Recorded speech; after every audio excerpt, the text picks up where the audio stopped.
ഡൽഹി യാത്രയ്ക്കിടെ കേന്ദ്ര ആരോഗ്യമന്ത്രി ജെ.പി. നദ്ദയെ കാണാനുള്ള വീണ ജോർജിന്റെ ശ്രമം വിജയിച്ചില്ല. മുൻകൂർ അനുമതി തേടാത്തതിനാലാണ് നദ്ദയുമായുള്ള കൂടിക്കാഴ്ച നടക്കാതെ പോയത്. വീണ ജോർജിന്റെ യാത്രയുടെ പ്രധാന ലക്ഷ്യം ക്യൂബൻ സംഘവുമായിട്ടുള്ള കൂടിക്കാഴ്ചയായിരുന്നു.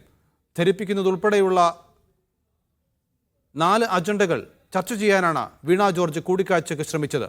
അനുമതി ചോദിച്ചത് മന്ത്രിയുടെ പ്രൈവറ്റ് സെക്രട്ടറി 18-ന് കത്തയച്ചതായിട്ടാണ് രേഖയെങ്കിലും കേരള ഹൗസ് റെസിഡൻസ് കമ്മീഷണർ കേന്ദ്ര ആരോഗ്യമന്ത്രിയുടെ ഓഫീസിലേക്ക് കത്തയച്ചത് ഇന്നലെയായിരുന്നു.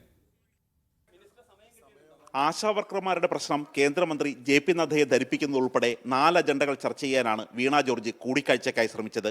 അനുമതി ചോദിച്ച് മന്ത്രിയുടെ പ്രൈവറ്റ് സെക്രട്ടറി 18-ന് കത്തയച്ചതായിട്ടാണ് രേഖയെങ്കിലും കേരള ഹൗസ് റെസിഡൻസ് കമ്മീഷണർ കേന്ദ്ര ആരോഗ്യമന്ത്രിയുടെ ഓഫീസിലേക്ക് കത്തയച്ചത് ഇന്നലെ മാത്രമായിരുന്നു.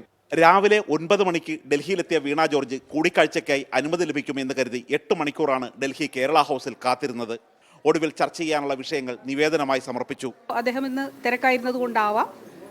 അപ്പോൾ അടുത്തൊരു ദിവസം അദ്ദേഹത്തിൻ്റെ അപ്പോയിൻമെൻറ്റ് കിട്ടുവാണെങ്കിൽ അന്ന് വരും. കൺവീനിയൻ്റ് ആയിട്ടുള്ളൊരു ദിവസം ഉണ്ടെങ്കിൽ അതിൽ വരും.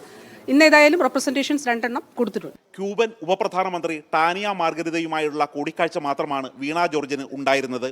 മുൻകൂട്ടി നിശ്ചയിച്ച ഈ പരിപാടിക്കൊപ്പം ജെ.പി. നദ്ദയെ കൂടി കണ്ട് ആശാസമരം തണുപ്പിക്കാനുള്ള വീണ ജോർജിന്റെ ശ്രമമാണ് ഡൽഹിയിൽ പാളിയത്. D Dhanasumod, media 1, Delhi.